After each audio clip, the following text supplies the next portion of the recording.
0. Je laisse la parole donc à M. Nakache pour la Société System. Je rappelle que la règle est la même pour tous, 5 minutes maximum. Et ensuite, nous remettrons les prix donc aux 4 lauréats, puisqu'il a 4 lauréats. Et j'en profiterai à ce moment-là pour laisser la parole à 3 des membres du jury qui sont présents ici. Tout le monde n'est pas présent, mais je laisserai la parole aux représentants d'Airbus Développement, Total Développement et Hoche Avocat, qui sont les 3 membres du jury présents ce soir à nos côtés. Monsieur Nakache, je vous laisse la parole. Merci. Merci. Et on est parti pour 5 minutes. Bonjour à tous. Assystem a développé une solution clé en main, autonome. Alors j'essaye d'appuyer sur le bon bouton. Pardon. Ah, ça commence.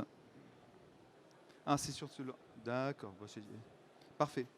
Merci. C'était pas le bon bouton. Donc, une solution.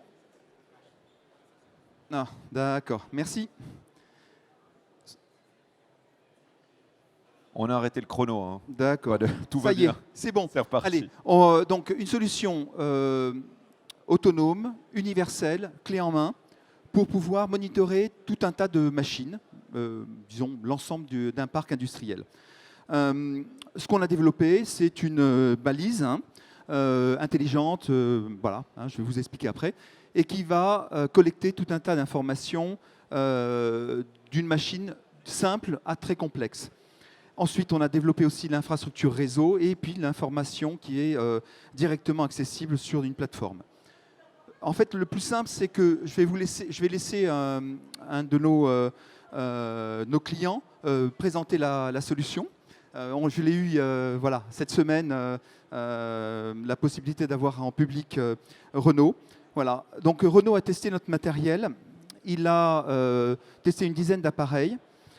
Ils ont pu évaluer le système et grâce à ça avoir 6 majeurs breakdowns qui ont été détectés avec notre solution. Notre solution est donc sans fil, capable d'aller sur une autonomie avec 2 piles AA de plus de 2 ans, avoir une capacité d'être non intrusif. Il possède des capteurs vibratoires, sonores, ultrasonores, pour pouvoir vraiment récupérer énormément de données. Et on peut intégrer des informations aussi issues de capteurs. Ici, donc, Renault a présenté le système sur un banc de test de moteur de la Zoé. Et pour vous montrer l'intelligence de cet appareil, l'appareil va détecter qu'il y a une mise en route, attendre et évaluer que la mise en route soit vraiment effective. Et à un moment donné, vous allez voir un petit bouton vert qui va s'allumer, tac. Et à ce moment-là, vous allez pouvoir prendre une mesure répétable et fiable. Voilà. Donc, d'où l'intelligence de ce système. Donc, il se compose, comme je vous l'ai dit tout à l'heure, je vais aller vite là-dessus, de tout un tas de capteurs que vous allez positionner, enfin de balises que vous allez positionner sur les appareils, d'une capacité de collecter tout ça. Ce qui est intéressant, c'est que ce qu'a montré Renault, c'est qu'en fait, grâce à cette technologie, on est capable de générer autant d'informations que possible pour pouvoir faire une bonne évaluation et analyse du fonctionnement. Alors, je passe là très rapidement sur le nombre d'autres use cases, d'autres cas d'usage. Là, c'est dans l'industrie, c'est chez Arcelor. Donc là, on est sur des pompes hydrauliques de refroidissement. Ici, vous avez tout un tas de systèmes de refroidissement, de refroidisseurs, de traitement de l'air, dans une industrie pharmaceutique, là, pour le coup. Là, ce sont dans l'agroalimentaire, des systèmes de pompes, d'hydraulique, etc. Voilà, des palettiseurs, par exemple. Ici, c'est sur des compresseurs. Il y a beaucoup de demandes dans le domaine de la compression. Et puis, dans le dernier point, c'est peut-être atypique, mais c'est très important, parce que ça vous montre vraiment Ouh là, j'ai encore vachement de temps. Ça vous montre surtout la qualité et l'intelligence qui est embarquée dans l'appareil. C'est que là, on l'a positionné aussi sur des machines qui vont servir à réparer les rails, faire ce qu'on appelle, c'est une bourreuse, voilà. Voilà, et on l'a positionné sur tout un tas de systèmes internes à cet appareil-là. Voilà. J'espère que j'ai été peut-être trop vite, mais j'espère que je vous ai montré l'amplitude des capacités de cet appareil qui est véritablement très intelligent. Voilà. Merci à Merci tous. beaucoup de cet exercice en moins de 5 minutes en plus. Merci beaucoup, on peut applaudir Assystem. On va enchaîner avec notre deuxième société qui va monter sur scène. J'appelle la société Core Technologies dans la catégorie conception 4.0, pardon. C'est celui. Oui, c'est bon. Je regarde en régie. Ah, alors on va patienter quelques secondes puisqu'on est en train de charger l'appui visuel que vous souhaitiez. Bah, écoutez, c'est quand vous voulez, c'est parti pour 5 minutes, c'est à vous. Bon, bonjour à toutes et à tous et merci de m'accueillir pour ce pitch. Donc KD Additive est une solution que nous avons développée depuis 1 an, qui était en travail depuis 3 ans. Core Technologies est spécialisée à la base sur tout ce qui est dédié à l'interopérabilité de données en CAO 3D. En gros, on gère tout ce qui est la CAO, donc tous les formats natifs. Lorsque notre directeur technique est venu à 4 ans, il nous a demandé, il nous a dit si on pouvait éventuellement se lancer sur le marché de l'impression 3D, puisque l'impression 3D existe depuis maintenant 20 ans. Mais sa vraie révolution à lui, c'était de dire ce n'est pas notre façon, je dirais, d'aborder l'impression 3D, mais la façon de la gérer aujourd'hui. Donc la gestion aujourd'hui, par l'intermédiaire du logiciel 4D Additive, ça va être, je dirais, 2 points. Alors le premier, on dira révolution, et deuxième, ça va être innovation. Donc, première révolution, c'est qu'aujourd'hui, pour ceux qui sont spécialistes un peu ou qui connaissent l'impression 3D de près ou de loin, on sait aujourd'hui qu'un format, pour produire une pièce, les machines qui vont produire les pièces, le format qui fait référence, c'est le format STL. Donc ce format STL a pour je dirais, contrainte, entre parenthèses, c'est de gérer que de la surface. Nous, depuis 20 ans, en fait, en gérant des formats natifs, on gère de la géométrie exacte. Cela veut dire qu'en CAO, les bureaux d'études vont concevoir une pièce, et derrière, en fait, si on veut la transposer dans une machine et ensuite la mettre en fabrication, alors soit en prototypage, soit en petite série, soit en mode industriel, on va passer automatiquement par le bureau d'études. Et c'est notre travail aujourd'hui de proposer au bureau d'études de travailler avec de la géométrie exacte, qui permet de faire des analyses, qui permet de corriger, qui permet d'analyser et de rendre justement l'objectif in fine de l'impression 3D, c'est de rendre une pièce le plus près possible de la réalité. Donc la géométrie exacte permet de le faire. Ça, c'est la première révolution par rapport au format STL. Et la deuxième chose, c'est la texturisation. Donc ça, c'est une application. Donc il y a 2 ans, notre directeur technique revient vers nous et nous dit, mais aujourd'hui, en fait, ce qui serait intéressant de voir, c'est on est capable de tout faire en impression 3D, plus ou moins bien, mais on se rapproche quand même pas mal de la perfection dans certains cas. Et aujourd'hui, nos clients nous disent, notamment de l'automobile ou de l'aéronautique, ce serait sympa de choisir en fait la texture des pièces qu'on imprime. Donc on a lancé en collaboration avec Adobe, donc une solution qui s'appelle Substance, qu'on a implémentée dans notre logiciel et qui permet justement, grâce à une bibliothèque de plus de 5000 textures, de pouvoir apposer n'importe quelle peau sur une pièce et de lui donner la forme, enfin en tout cas la granulosité qu'on veut bien lui donner.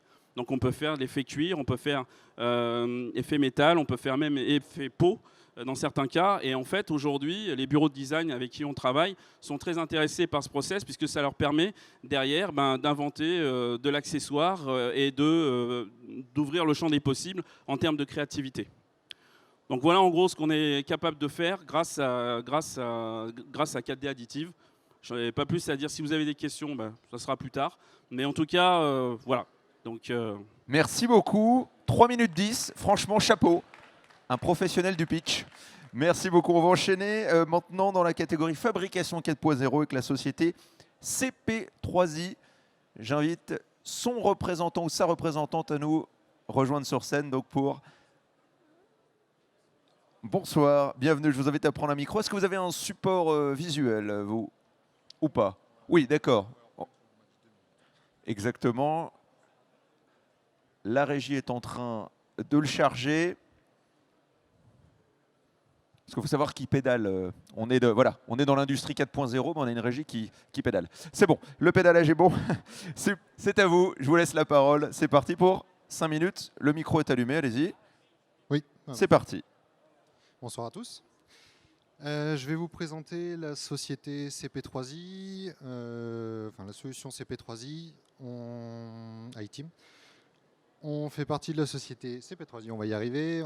Historiquement, on est une société qui fait des moyens de mesure, control in process sur machine-outil, le développement de logiciels, progiciels plutôt destinés à la commande numérique.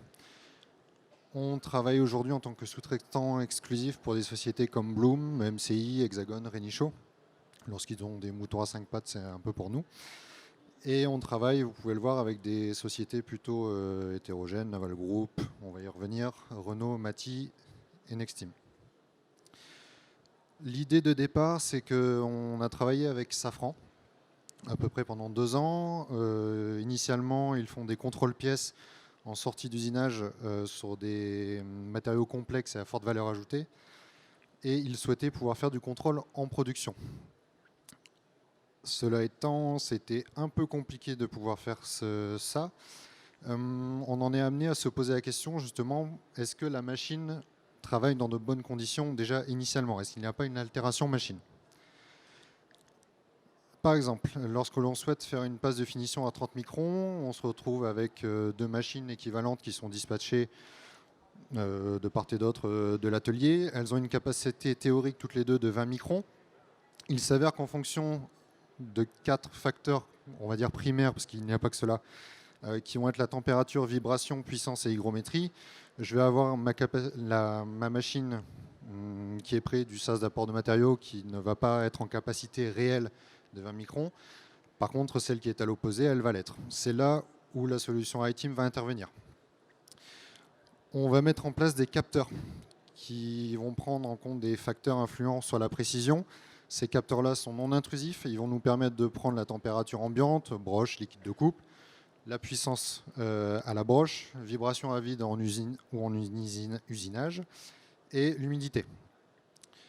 Tout cela va être collecté sur ce qu'on appelle le Smart Device et pouvoir être traité derrière par l'algorithme que l'on a mis en place. À cela, on va ajouter les données constructeurs qui sont fournies avec la livraison de la machine, les données de contrôle qui ont été faites en ball-bar, interféromètre, toutes les données de contrôle qui ont pu être faites, mais également les données que l'on va prendre avec les capteurs que j'ai cités auparavant. Et tout cela va nous permettre de construire une base de données et de pouvoir les traiter. Cela va donner en résultat ce que l'on appelle un indice de capacité machine. À l'échelle d'un parc, on va avoir 3 acteurs qui vont être concernés. On va avoir l'opérateur machine qui va pouvoir avoir un affichage permanent et simplifié justement de la dite machine et pour voir dans quel état elle est. Vous pouvez constater que sur les 3 machines que l'on a à gauche, on considère que quand le temps est orageux, la machine ne travaille pas dans de conditions théoriques initiales. Par contre, les autres machines travaillent plutôt dans de bonnes conditions. Pour la production, ça va lui permettre de faire un état des lieux global de son parc. Et pour les méthodes, ça va être la capacité d'organiser justement la production. Notre but, il va être triple. La première, c'est de supprimer une des causes de non-conformité qui va être la machine, de pouvoir diminuer le taux de rebut. On ne prétend pas arriver à 0 rebut.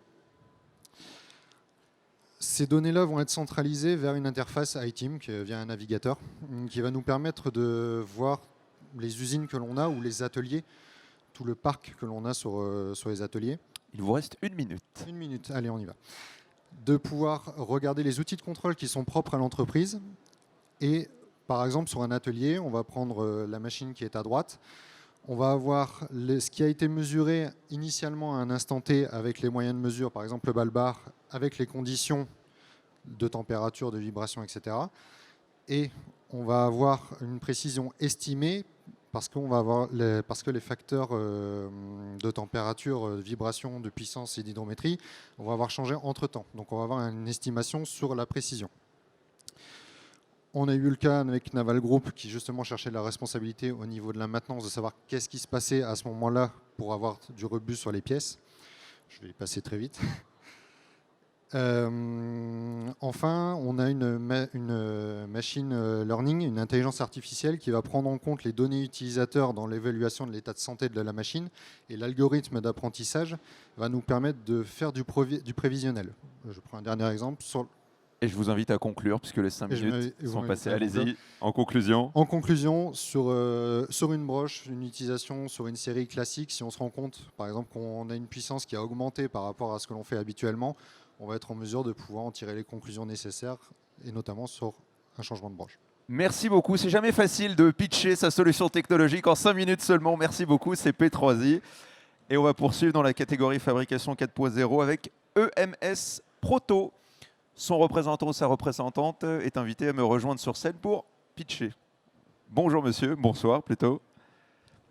Alors, est-ce que vous avez donné un support en régie? Oui, je regarde nos pédaliers.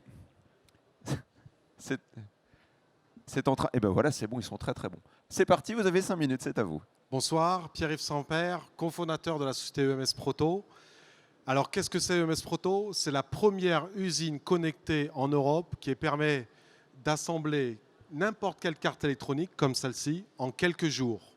Alors, cette innovation, comment elle a été réalisée? Elle a été réalisée sur 2 piliers principalement. La capacité de chiffrer de façon instantanée le coût de revient de n'importe quelle carte électronique en quelques minutes. Donc, c'est dédié aux ingénieurs électroniciens, aux acheteurs électroniciens de n'importe quelle société qui réalise de la carte électronique ou qui intègre de l'électronique dans son produit final. En ligne, vous pouvez paramétrer votre projet, télécharger les composants, avoir les spécifications de votre circuit imprimé pour des quantités de cartes de 1 à 50 cartes avec des délais de réalisation de 2 à 12 jours ouvrés.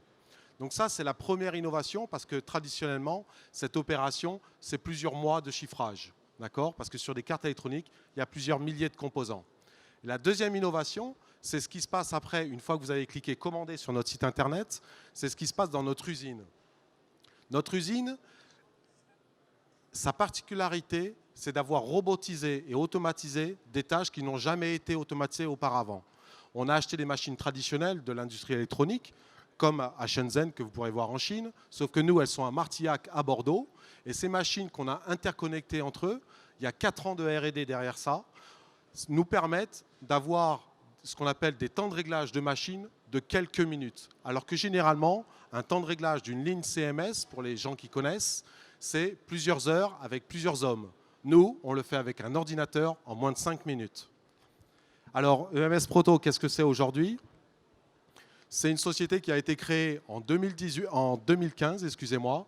On a une forte croissance, on appelle ça même de l'hypercroissance, parce qu'on a eu le pass French Tech. On est supporté par BPI et beaucoup d'acteurs régionaux. On a 20% de notre chiffre d'affaires qui est déjà réalisé à l'export. On crée aujourd'hui notre deuxième usine, notre deuxième unité de production à Martillac sur une surface de plus de 2000 m². On a 30 postes à pourvoir en 2020.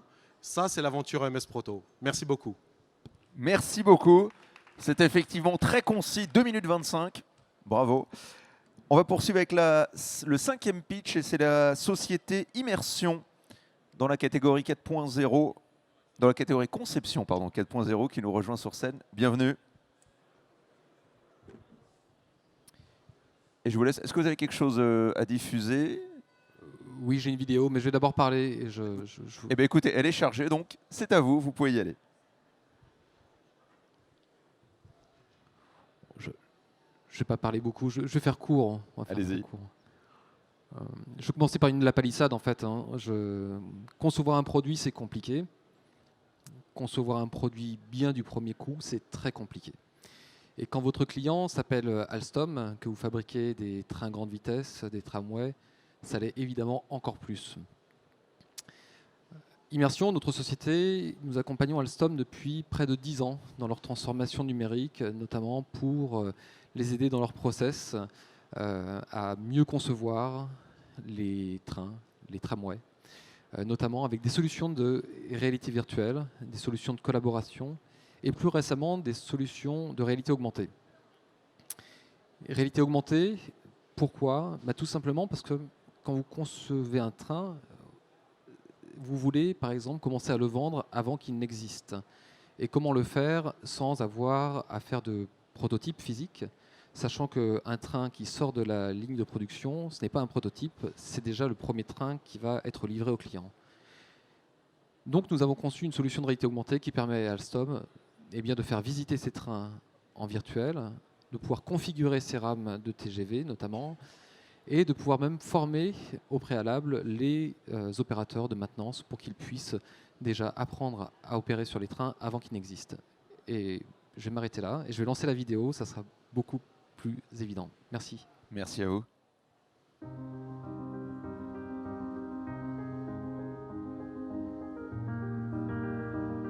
La société Alstom avait déjà fait appel à Immersion pour son expertise en réalité virtuelle. Elle s'est donc naturellement tournée vers nous pour la création d'une expérience de réalité mixte adaptée parfaitement à ces process industriels. Immersion est spécialiste de la réalité virtuelle depuis 1994. Elle a donc réuni toutes les compétences, ingénieur facteur humain, développeur, designer, pour créer une expérience de réalité mixte en partant du besoin client jusqu'à son industrialisation. Ce qu'on a voulu montrer, c'est la possibilité de faire le mixte entre la maquette numérique qui vient de nos ingénieurs et la réalité. Avec la réalité augmentée, ce qu'on fait, c'est ajouter dans un vrai train de faux fauteuils, de fauteuils virtuels. Et donc on a l'impression d'être dans un train déjà fini, même si véritablement les sièges ne sont même pas encore en construction. Dans la partie commerciale de Proof of Concept qu'on a fait avec Immersion, on peut y trouver toutes les informations nécessaires pour convaincre nos clients, leur expliquer nos plateformes, les différentes configurations des trains, différentes possibilités de passagers, les différentes vitesses aussi, tout ce qu'il faut pour mieux les aider à choisir nos produits. En réalité augmentée, on a testé un proof of concept avec l'HoloLens qui est divisé en 3 étapes. La première, c'est une étape commerciale, où on va un peu présenter le produit. La deuxième, c'est une étape plus design and style, on va regarder les configurations des hypothèses de siège en l'occurrence. Et la troisième étape va s'adresser plutôt à tout ce qui est opérationnel, donc plutôt l'industrialisation ou la maintenance avec visualisation en surimpression dans un train réel d'éléments techniques. Travailler sur le lens, c'est vraiment plus qu'une simple application 2D. L'utilisateur se déplace physiquement dans l'interface, donc il faut penser au son, aux transitions, afin d'offrir une expérience qui soit vraiment immersive à l'échelle.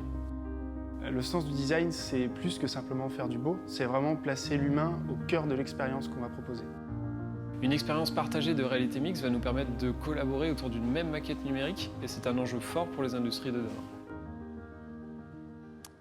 Merci beaucoup et si vous voulez plus d'informations, on expose jusqu'à demain donc sur notre stand B36. Merci beaucoup pour ce pitch. J'invite maintenant la société Invenis à me rejoindre sur scène. Elle concourt dans la catégorie Vente et Services 4.0. Son représentant ou sa représentante, s'il est parmi nous, est invité à nous rejoindre pour ces 5 minutes de pitch, nous présenter sa société, l'innovation, les solutions technologiques qu'il ou elle développe avec ses collaborateurs, collaboratrices. Société Invenis, société... peut-être parler. Est-ce que la société Invenis, par hasard, est encore dans le salon? Je vais lancer un dernier appel, sinon on va enchaîner. Le représentant ou la représentante de la société Invenis est invité à nous rejoindre maintenant, s'il vous plaît, pour son pitch dans le cadre du challenge de l'innovation. Eh bien, écoutez, on va enchaîner. Donc, j'invite la société Modula, son représentant à nous rejoindre. Il concourt dans la catégorie Fabrication 4.0. Bonsoir, bienvenue. Je vous laisse prendre le micro et c'est à vous donc pour 5 minutes. Vous connaissez la règle. Donc, un rapide mot sur la société Modula. On est un groupe italien. Notre métier est de stocker, d'utiliser la hauteur des bâtiments pour stocker de façon mécanique. Stocker plus, stocker énormément sur très peu de place au sol. Donc, un groupe familial encore, avec une croissance qui est très importante, puisqu'on a multiplié par 6 notre chiffre d'affaires en 6 ans, passant de 25 millions à 150 millions. Et une envie toujours, c'est évidemment d'avoir des outils de stockage performants, mais pas que, parce que stocker, c'était bien avant, mais aujourd'hui, notre but, il est aussi d'intégrer d'autres problématiques, évidemment la traçabilité, puisque stocker sans gérer ce qu'il y a à l'intérieur, ça n'a plus beaucoup de sens. Donc c'est la traçabilité, c'est la gestion des stocks, c'est la gestion des accès, c'est la protection du matériel. Et aujourd'hui, ce qu'on vous présente peut-être en ce moment, là, je vois le film qui est en train de passer en même temps. Ça fait partie des innovations du groupe, c'est-à-dire que le produit Modula, tour de stockage, donc on parle de tours de stockage qui peuvent faire jusqu'à 16 mètres de haut, qui peuvent avoir des plateaux qui peuvent emporter jusqu'à 1 tonne sur des profondeurs de presque 1 mètre, c'est 4 mètres de large. Ce produit, stockant des quantités importantes, peut être directement robotisé à l'intérieur. Donc les listes de picking ne seront plus présentées par des humains, mais ces listes seront directement servies depuis l'ERP depuis l'appareil. Donc une interface complète avec l'ERP, on envoie à la machine la liste de picking, la commande, et on se retrouve à avoir toute cette commande qui est préparée automatiquement. Ça, c'est une des innovations, mais il y en a plein d'autres. On est capable aujourd'hui d'avoir des mouvements dans ces machines qui avancent à des vitesses assez folles, puisqu'on est capable d'avoir jusqu'à 200 plateaux de servis par heure. Donc imaginez la même machine, 200 plateaux à l'heure, donc des vitesses assez colossales.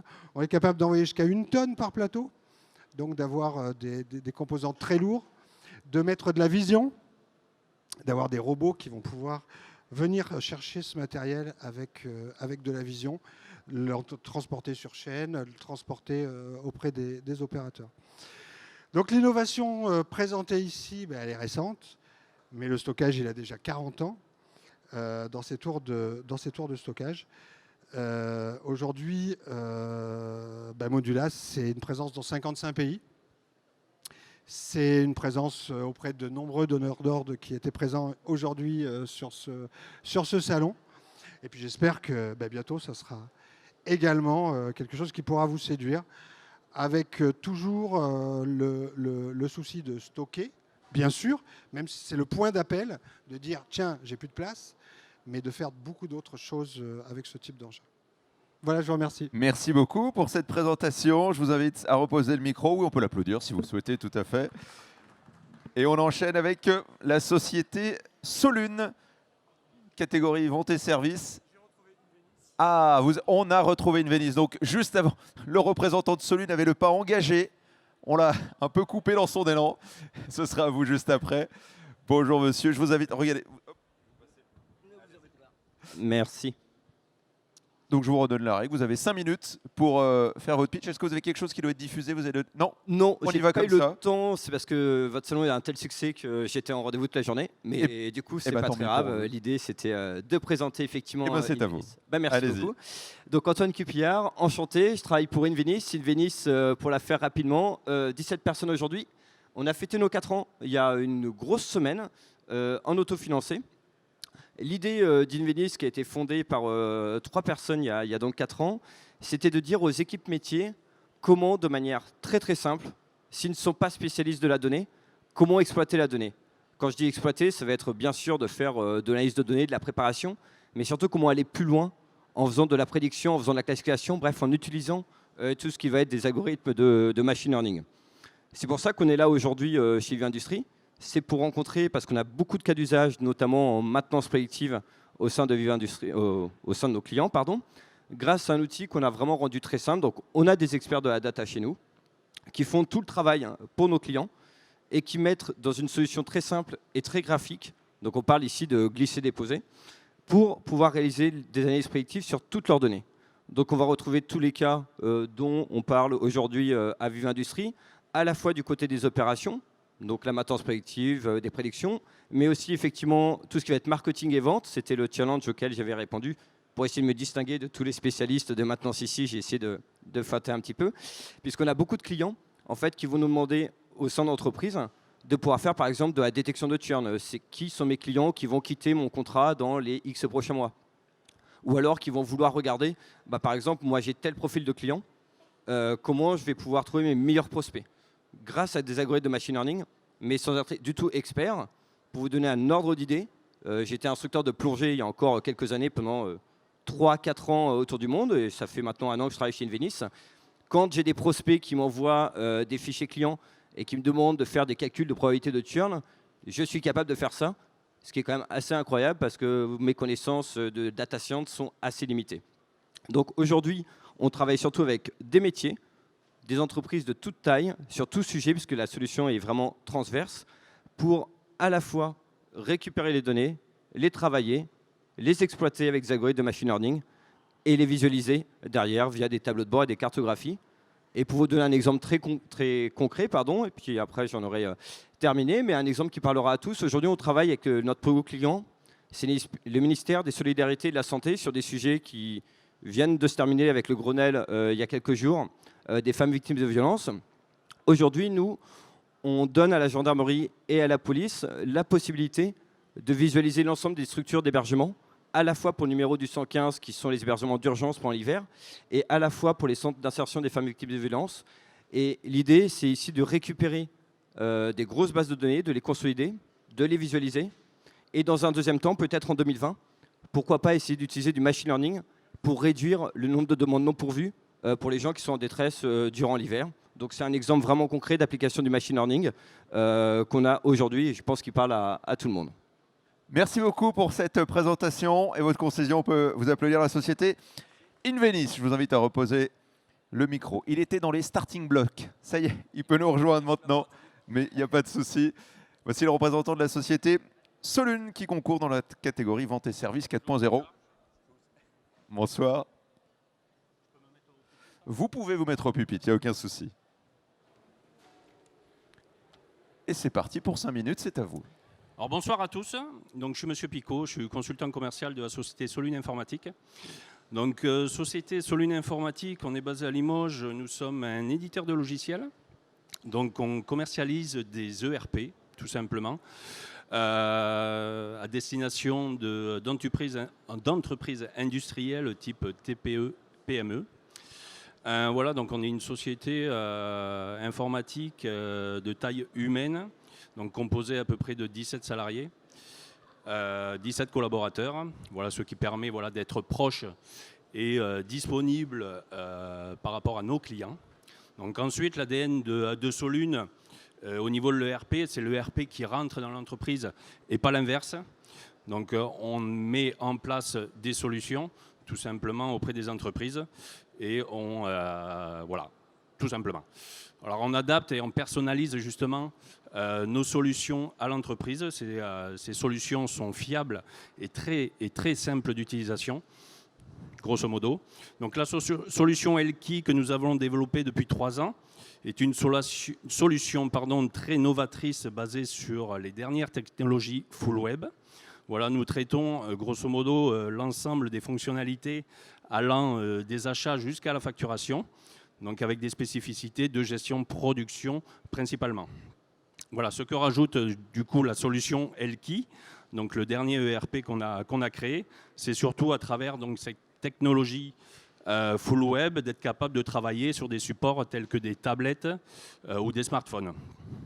Voilà, Elki est doté donc d'une base de données beaucoup plus puissante avec des fonctionnalités supérieures et s'adressera à des sociétés, on va dire, de type, de taille, on va dire, intermédiaire ou des groupes, tout simplement.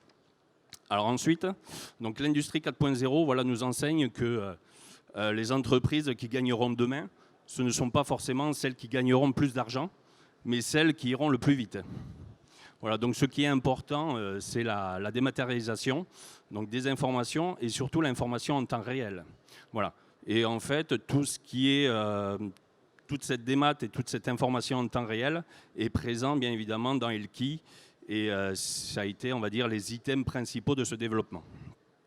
Donc ensuite, voilà, donc pour cette solution, on a fait appel aux dernières technologies numériques et en même temps à des bases de données beaucoup plus importantes, voilà, qui pouvaient satisfaire justement ces besoins. De plus, voilà, Elki a permis aussi de créer des emplois. Il en crée encore toujours parce qu'on embauche encore aujourd'hui. Voilà, donc tout simplement pour vous dire que voilà, c'est une solution innovante et voilà, ça permettra on va dire, aux futures sociétés de gagner en productivité et surtout en performance. Voilà, pour finir, voilà, en ayant justement des outils répondant justement à l'industrie 4.0, voilà, on vous apporte des solutions. Et comme on dit souvent, voilà, notre métier, c'est vous aider à faire le vôtre. Voilà, donc si vous voulez un peu plus de précision, n'hésitez pas à aller directement sur notre stand qui est juste derrière, c'est le E10, tout simplement. Donc voilà. Merci de m'avoir écouté et je vous souhaite une très bonne soirée. Merci pareillement, merci de vous être prêté à l'exercice du pitch, où on peut également vous applaudir. Allez, avant-dernier pitch de notre challenge innovation, j'invite la société Wavely à nous rejoindre, son représentant dans la catégorie conception 4.0. Bonsoir. Vous prenez la télécommande, le micro. Je regarde en régie ici, ils sont prêts, c'est impeccable, c'est à vous, c'est parti pour... C'est le gros bouton pour passer 5 minutes. Tout à fait, c'est le gros bouton pour avancer. Bonsoir à tous.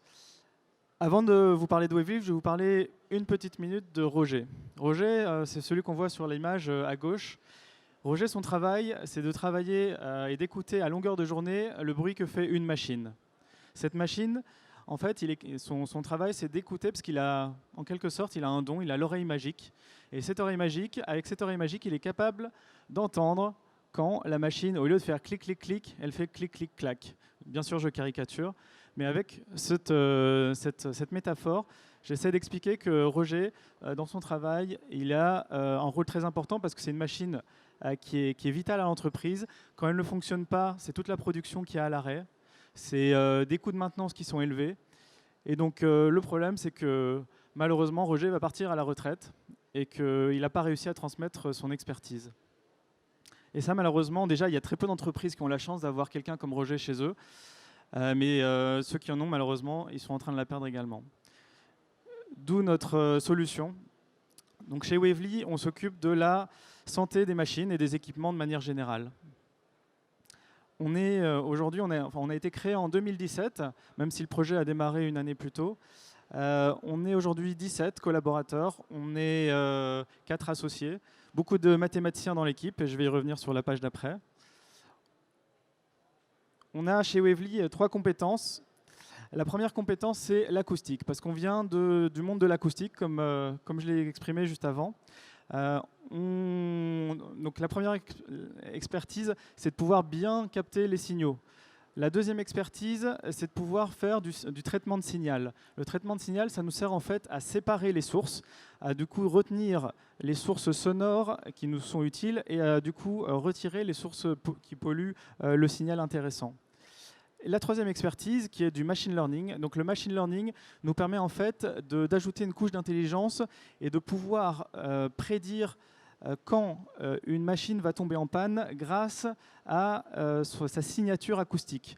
Et on peut même aller un cran plus loin et de dire dans une machine, c'est tel élément qui est en train de tomber en panne, par exemple les roulements, des alignements des axes ou d'autres sujets particuliers qu'on aura identifiés.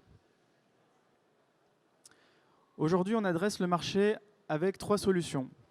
La première solution qui est Wavely Brain. Wavely Brain, on adresse des solutions sur mesure pour des grands groupes. On travaille avec Orano, on travaille avec EDF, on travaille avec Enedis, et on leur apporte chaque fois des solutions customisées parce qu'ils ont des problématiques très différentes les unes des autres. Donc, ils ont des problématiques administratives, des problématiques de sécurité des data, sécurité des personnes physiques. On travaille également avec Total, juste pour donner un exemple, et chez Total, il faut être en ATEX. Donc, pour illustrer, donc avec Brain, on customise une solution. Donc, on a toujours une phase où on vient mesurer pour s'assurer qu'on est capable d'écouter et d'entendre ce qu'on doit entendre. Deuxième phase, on développe en fait une solution où on adapte notre technologie aux contraintes du client avec une promesse d'industrialisation, en grande quantité généralement, avec des capteurs qui sont sur mesure qui répondent aux problèmes. Deuxième, c'est Wavely Predict. Wavely Predict, on est en train de développer un produit à l'image des 2 autres candidats qu'on a vus un petit peu plus tôt, qui est un peu une solution sur étagère qui fonctionne sur toutes les machines tournantes, sur des pompes, sur des compresseurs, et qui est capable de prédire, donc, avec un niveau de faux positifs et de vrais positifs très intéressant, grâce à de l'acoustique, de la vibration, de la température, de l'hygrométrie, de l'électromagnétisme, tout ça avec de l'intelligence embarquée. Et troisième technologie, la troisième manière dont on adresse le marché, c'est sur les fuites de gaz. On s'est rendu compte que sur les fuites de gaz, on est capable d'entendre, donc de détecter de manière très précise les fuites de gaz, et de les localiser et également de les classifier. C'est-à-dire qu'on est capable de dire si c'est une petite fuite, une moyenne fuite ou une grosse fuite. Il vous reste 1 minute. Merci. Et ça, il y a très peu de personnes dans le monde qui peuvent le faire au niveau de la classification. Je l'ai dit tout à l'heure, donc on a des projets intéressants avec des grands industriels. Comme il me reste qu'1 minute, je vais peut-être pas tous les citer. Rapidement sur le produit sur étagère qu'on est en train de développer, qui sortira en février, il y a 3 niveaux de service. Le premier, c'est ce qu'on appelle l'OII, c'est ce qui permet en fait de travailler sur l'usage, de bien comprendre en fait quand notre machine elle fonctionne, qu'elle optimise, quel niveau d'optimisation est là, où sont les goulots d'étranglement. La deuxième, c'est ce qu'on appelle l'anomaly detection. C'est ce qui permet en fait, après une courte période d'apprentissage, d'1 à 2 semaines, de pouvoir faire de détection d'anomalies par rapport à la baseline qui a été identifiée.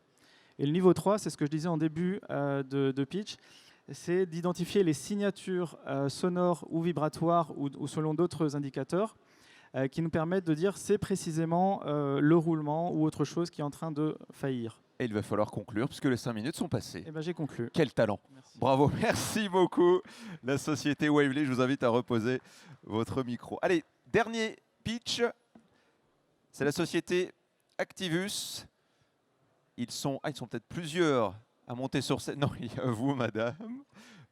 Monsieur également, bienvenue. Prenez chacun un micro. Vous ne parlez pas, d'accord. Et je vous laisse les 5 minutes.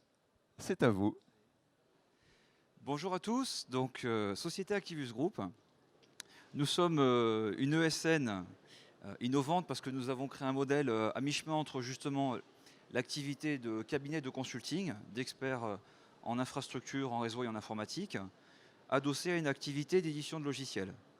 Donc aujourd'hui, Activus Group, on a 5 ans d'existence, on a un peu plus de 150 personnes chez Activus, 7 millions de chiffre d'affaires, et nous avons justement 3 ans de développement sur nos activités d'édition de logiciels autour de l'IA et du big data, un peu plus de 3 millions d'investis.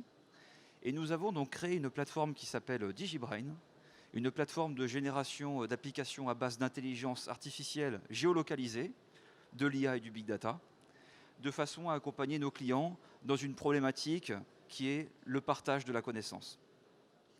Donc, j'aimerais vous raconter une petite histoire pour parler du partage de la connaissance et quitter un peu le monde technique.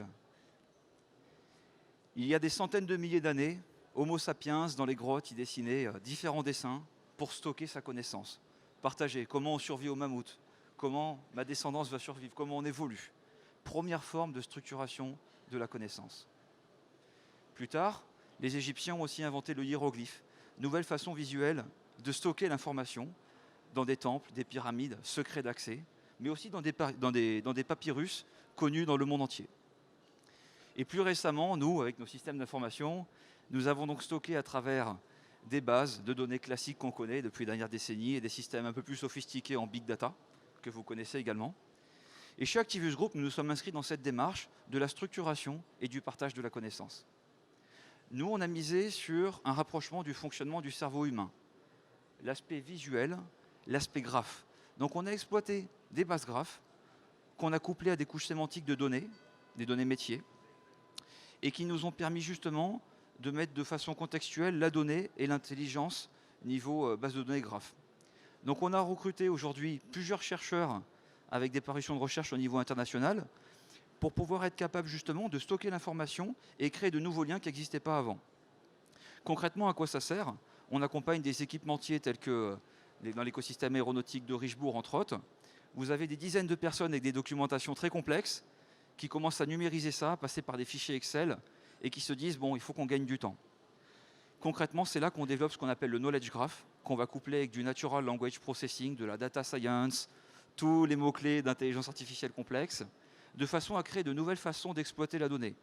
L'objectif est unique, c'est avoir la bonne donnée au bon moment à la bonne personne. Opérationnellement, rapprocher une documentation très large en une documentation justement visuelle et graphique. Donc ça, c'est un exercice qu'on a fait depuis maintenant 3 ans, qui nous permet de proposer une nouvelle façon d'exploiter la donnée. Notre fonctionnement, il est simple. Nous, on fonctionne comme une puce d'intelligence qu'on met dans le système d'information.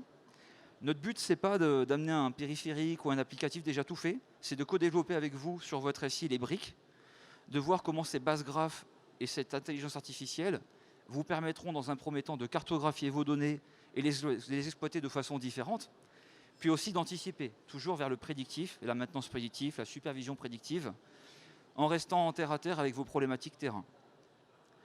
Aujourd'hui, qu'on soit dans l'aéronautique, dans le ferroviaire, l'énergie, on traite tous de la donnée, donc les cas sont larges. On double d'effectifs tous les ans avec des experts en IA et en big data, donc les experts eux-mêmes ont envie de venir chez nous pour s'amuser sur des sujets innovants, et nos clients aiment bien l'approche justement où on vient s'adapter à leurs SI, qui sont propres à eux, avec leurs problématiques, qui sont propres également, et venir mettre en place ces outils. Donc nous, le plus simple pour vous présenter ce qu'on fait, c'est de venir nous voir au stand D52. On a une démo live qui vous attend. On vous a montré déjà 2 cas d'usage, en l'occurrence un sur l'infrastructure des réseaux, le waste des infrastructures, et l'autre sur de la maintenance prédictive autour de l'aéronautique. Donc voilà, je vous donne rendez-vous pour qu'on puisse échanger ensemble et vous faire des démos live. Et je vous souhaite à tous une très bonne soirée. Merci beaucoup, Activius. C'était donc notre dernière société qui vient conclure ce challenge de l'innovation. Je passe la parole à Philippe Leclerc. Quelle est la suite du programme? Ça y est, tout le monde a pitché. Tout le monde a pitché. Je vais appeler sur l'estrade de nos côtés, Nicolas, les 3 membres du jury parmi les 5 qui ont voté cette semaine, enfin le mois dernier. Donc j'appelle Maud Lambert qui est très concentrée.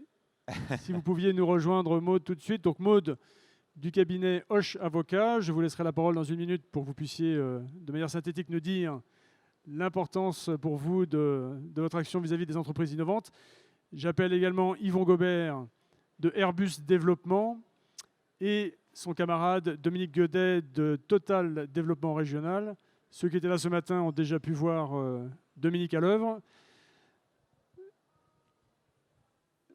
Maud, je vous passe le micro si vous voulez bien vous présenter et nous dire l'importance de l'innovation pour vous et le cabinet Hoche Avocat. Bonjour à tous, donc Maud Lambert, donc j'interviens en tant que conseil sur des projets innovants, donc c'est-à-dire plutôt en amont, en phase d'étude de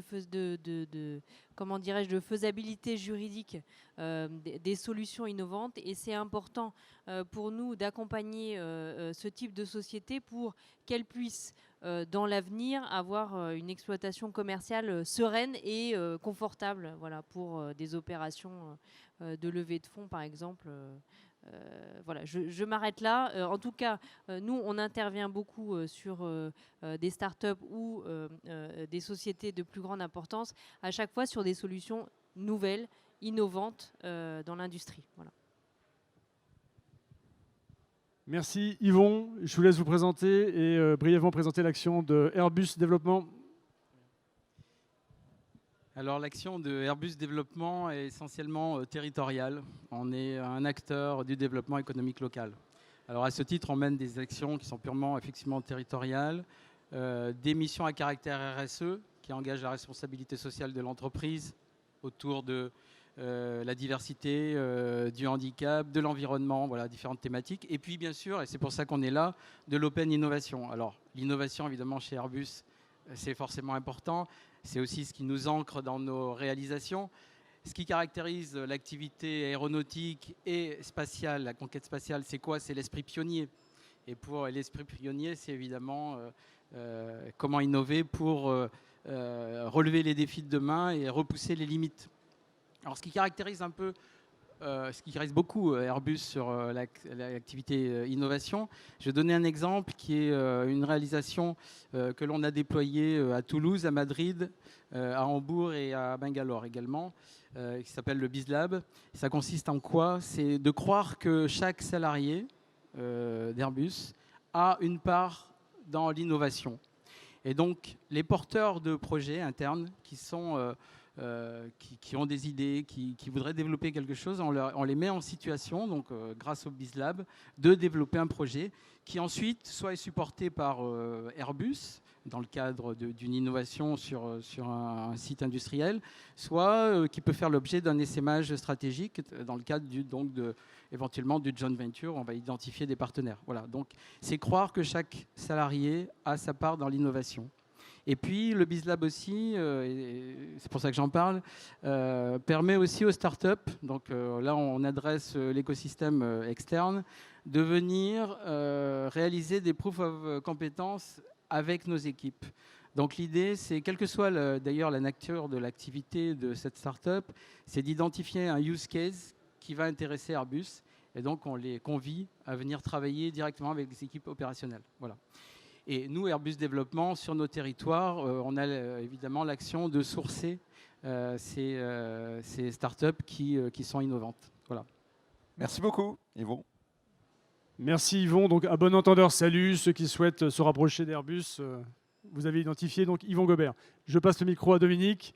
Pour ceux qui ne l'ont pas vu ce matin, Dominique, je vous laisse vous présenter rapidement. Merci Philippe.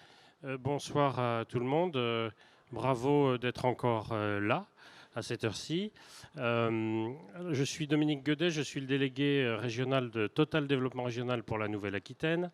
Mon travail consiste essentiellement à aider les PME à travers des financements qui sont des prêts à taux zéro qui vont de 20 à 100 000 euros pour les créations d'entreprises, les reprises d'entreprises, les projets de croissance et de développement d'entreprises et le déploiement à l'international. Voilà. Alors, ce matin, effectivement, nous décernions les trophées à une vingtaine parmi les 50 entreprises qu'on a financées en Nouvelle-Aquitaine ces 5 dernières années. Certains lauréats sont encore ici pour la séance de ce soir, pour écouter tout ce qui se dit dans ce salon qui est extrêmement intéressant et pourquoi on les a invités à se réunir au sein de ce salon pour décerner ça, parce que l'expérience prouve que plus on rencontre de monde, plus il y a des rencontres qui sont celles qu'on n'avait pas prévues et qui vont déclencher quelque chose de nouveau pour l'entreprise ou à titre personnel, à quoi on n'avait pas pensé. Donc on a aussi organisé l'échange entre nos lauréats. Voilà. Je voulais féliciter et remercier les 30 entreprises qui ont fait l'exercice difficile des pitchs, parce que transmettre des fichiers qui existent, des présentations, des brochures, c'est facile. Arriver à expliquer en 3 minutes, c'est vraiment un exercice difficile. Et puis, bon, il faut trouver cet équilibre. Alors moi, j'ai lu tous les 30 dossiers et tous les éléments avant de noter. Il y en avait des très, très, très bons. Il y en avait des moins bons. Il y en avait des passionnants. Voilà. Il y a des entreprises que je vais aller voir pour peut-être les aider. Je dirais, plus votre innovation, plus votre projet est compliqué, plus il faut arriver à l'expliquer extrêmement simplement pour que les gens, après, fassent l'effort d'aller voir la chose un peu plus compliquée. Donc ça, c'est difficile, parce que si on simplifie à l'extrême, on enlève la substance aussi. Donc il faut trouver cet équilibre. Donc certains l'ont très bien trouvé, et vraiment, je les félicite, parce que je sais que c'est un travail difficile. Voilà. Merci, il y avait beaucoup d'entreprises intéressantes. Wavely, c'est une entreprise qu'on a aidée. On les accompagne financièrement, on les accompagne plus que ça encore parfois. Philbox, qui est juste là à gauche, on les a par exemple emmenés au CES Las Vegas. C'est aussi des choses qu'on fait pour aider les startups quand vraiment il y a quelque chose où il y a une synergie qu'on peut développer. Merci. Merci à vous. Et la suite, c'est entre vos mains, j'ai envie de dire. Oui, on va conclure cette soirée. Je vais appeler tout de suite, et sans plus attendre, les heureux élus, donc les lauréats, dans les 3 catégories, plus un prix spécial de l'organisation. Donc dans la catégorie Conception 4.0, j'appelle, on en parlait à l'instant, le représentant de la société Wavely, s'il vous plaît. On peut l'applaudir. On peut l'applaudir.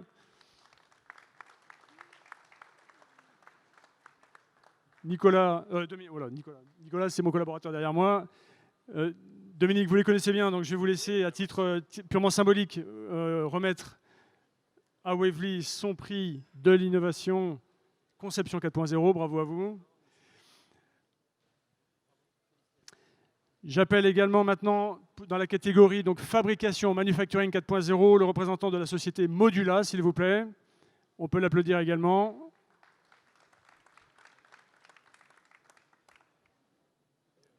Bravo à vous. Félicitations.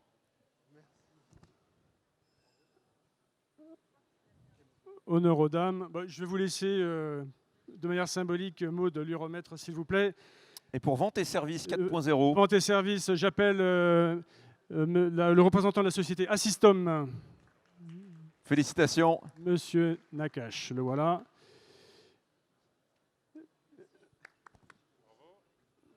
Bravo à vous. Bon, là aussi, de manière très symbolique, je laisse Yvon vous remettre ce prix.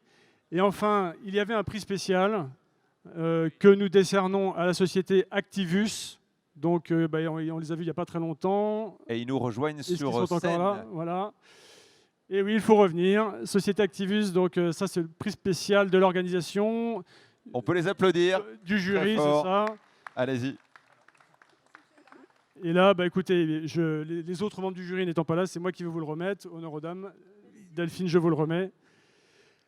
Donc voilà, photo finale. Merci à vous tous pour cette première journée sur Vive Industrie, qui est un événement qui a vraiment pour vocation de faire la promotion de l'industrie 4.0, de l'usine du futur, de la digitalisation de l'industrie. Ça a été évoqué lors des débats par Alain Rousset ce matin et ensuite.